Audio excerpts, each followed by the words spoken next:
Hi everyone, I'm George Jackson, executive producer of GovExec TV, and today's 5 questions are with Scott Yaroschuk. He is CEO, Quantum Management LLC. Sir, great to see you. Great to see you, George. Thanks for having me. So, Quantum Management, I love origin stories. Give me Quantum's. How did it start? You know, I was actually working in the Joint Staff, and we were in late 2000s, 2008, 2009, and at that point, this idea of Web 2.0 was all the rage. You know, we had Web 1.0, which is kind of unidirectional. Web 2.0, everybody a content producer, collaborative platforms, social media, really simple syndication. And I was in the Joint Staff. The J6 asked me to look at how might we use these modern technologies and tools in DoD. So we started just playing with modern things, and we were looking particularly at MediaWiki and how do we use a wiki, real simple syndication, asynchronous chat, this type of thing. So we started with a very basic process, the weekly activity report, a static document that was produced once a week that took a lot of time for people who'd have to sit down and do your weekly activity report, the war, right? Get your submission in, somebody would aggregate it, put it into a document, send it out, and it was, you know, it's not even clear who actually read it, but there was there was this thing we produced every week with a lot of manpower and man hours of potentially very marginal value. So we said, how might we use this kind of Web 2.0 stuff to make that better? So we moved that whole process to a wiki, and we had everybody edit the same document in real time. And then we had all the people who used to get it via email subscribe to it via RSS feeds.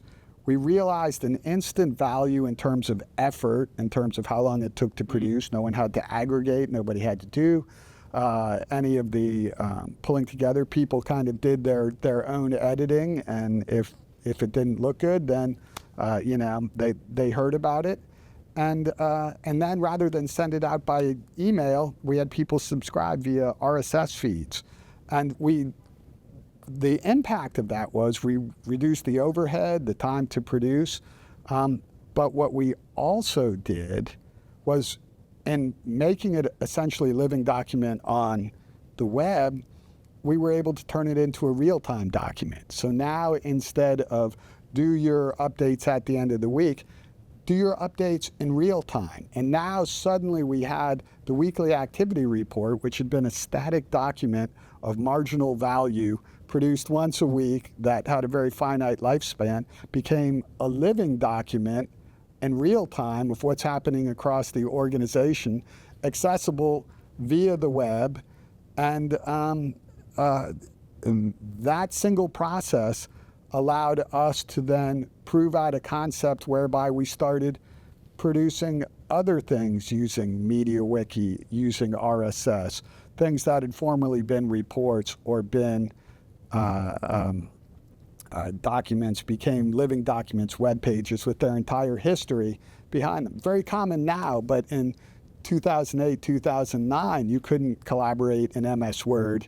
Everybody couldn't be in the same space. So anyway, the point is that from that single use case, we grew a practice across the Joint Staff for different processes and different uses of Web 2.0 technology, which moved in. And not only did we change how business was getting conducted, we started to change the mindset. Instead of being a hierarchical, must pass review, you know, forward to the next guy, next to the next guy, we had stuff produced in real time. Now there's a danger, right? Because, you know, it wasn't always approved by the boss, but we were able to speed information to consumers and thereby speed decision cycles. So we were saving time, money, effort across the board. And as a result of that,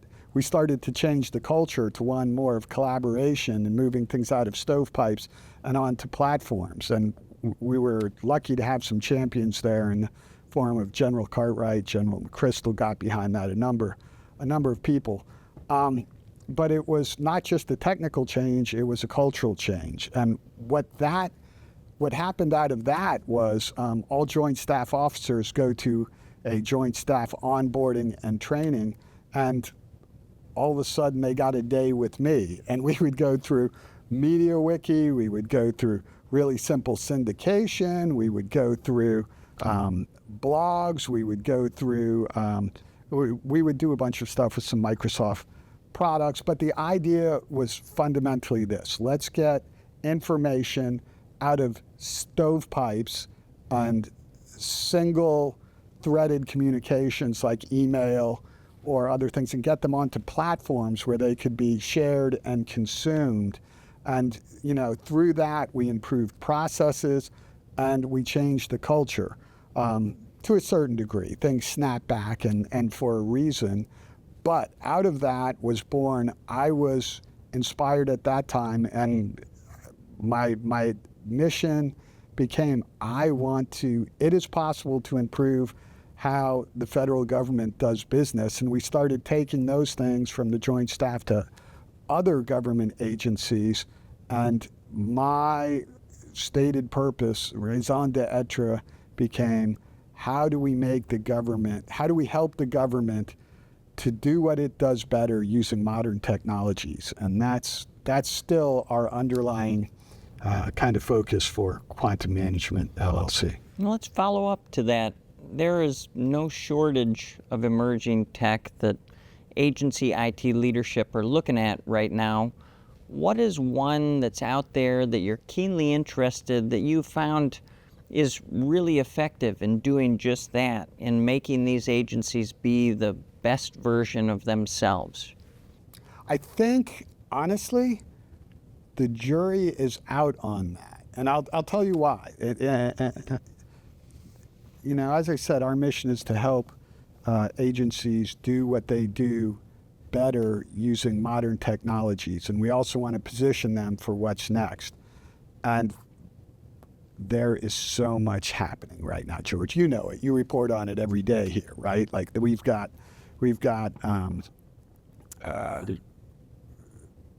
machine learning, generative AI, blockchain, things like natural language programming, low code, no code, PaaS and SaaS, like all of these tremendous potential. I think that the federal government is really moving out in the SaaS and PaaS, low code, no code direction, and we're big proponents of that. We have a real strong belief in that. But at the end of the day, to your point, we're technology agnostic. What works best for what we're trying to do here? So I think your question was, what are we interested in? We're interested in deploying the right technology in the right place to maximum advantage to help government agencies do what they do better. So in some cases, that might be re-platforming things to low code, no code, PaaS and SaaS solutions. In other cases, it might be something more traditional, right? Like custom development on containers. But I think at the end of the day, as I think about it, we're really interested in bringing the government up to speed in those modern technologies. So there's, talked about PaaS, SaaS, containers, really that as code, ephemeral kind of infrastructure that is no longer tethered to a single ITC, but probably cloud or container based. Before we went on the air, we talked a little bit about spending. Agency budgets are not unlimited, and the improvements to data, the way that it's collected, the way that it is meshed together has resulted in a keener focus on return on investment for those IT leaders. How do you work with them to demonstrate that type of value, Scott? So you start small and prove the concept, right? So let's get it in. Does this work? So proof of concepts, will it work? And then you begin to scale it. It's very, as you said, it's hard in the government space to do these things. Money's tight, but I think if I was going to say, how do we make sure that we're doing the right thing and fiscally responsible about it, then that would be proof of concepts, proving the value, ensuring that it works, and then scaling it deliberately. And there's always the aspect that you need to be careful of, right? And that is leaving yourself an out, right? So you don't want to get wedded to a technology and now suddenly find you're down the wrong path and you're beholden to a long-term subscription, or you've anchored yourself, irrevocably to a particular platform. At some point you have to make commitments, but you want to do that deliberately and thoughtfully, and proof of concepts are a great way to get there. Big picture, what we're talking about is change management. And in a lot of my change management conversations, people talk about PPD, people, process, technology. What's the hardest of those three, that PPT? Is it the people? Is it the process? Is it the technology? Is it a combination of all of the above? Yeah, I'm going to say this tongue-in-cheek, but invariably in any organization, people are the hardest thing. You talk about change management, it's people and culture is the hardest thing from a change management perspective, right? That's 100%. But I think that every organization, what you've described, that kind of old soft people, process, and technology, it's really code for an organization. Every organization is a cluster of those things organized to pursue a certain mission.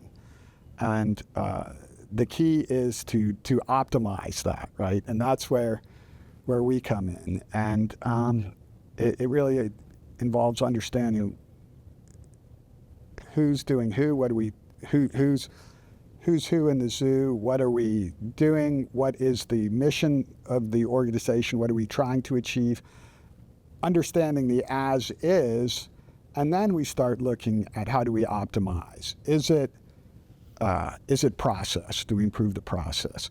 Is it the technology? Is there a technology that will make it better? Is it the people? And if so, what do we do about that? And that's typically the harder one, quite frankly, George. We've covered a ton of ground, Scott. Your origin story and the Joint Chiefs of Staff, emerging technology and how organizations can use it or harness it to get the best versions out of themselves. Return on investment, starting small, and then people, process, and technology. So let's talk about the future. What's the future for quantum management? What are you looking keenly at to take on next?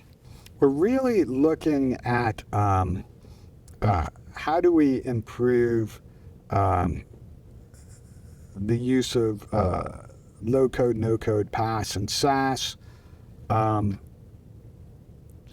How do we efficiently move organizations from their legacy expensive infrastructure and applications? How do we re-platform that stuff and get it into something that's kind of living and dynamic, and avoid all of the technical debt and sustainment problems that happen with legacy IT? So really interested in the low-code, no-code, PaaS, and SaaS. Over the horizon, we're super interested in data and analytics. That, you know, how do we use things like large language models, AI, machine learning, natural language programming, to really take advantage of the data that we've accrued in an organization. How do we really take all of that stuff that people have now, but make sense of it and have tools that can help us use it in meaningful ways to see patterns that we haven't seen before, or to come up with meanings that we hadn't picked up. And how do we make every man, right? Like we've come into this age that we've talked about, George, where we have all of these tools that empower people to do amazing things. You know, ChatGPT, Google Bard, etc. serve up incredible information. How do we get that into the government and take advantage of those things to empower our government people to really work with the data and information they have, and use it in ways that are probably even hard to imagine right now. It's an exciting space with Scott Yaroschuk. He is CEO of Quantum Management, LLC. Sir, thanks so much for your time. Hey, thanks for having me, George. That was today's 5 questions. For GovExec TV, I'm George Jackson. Have a great day.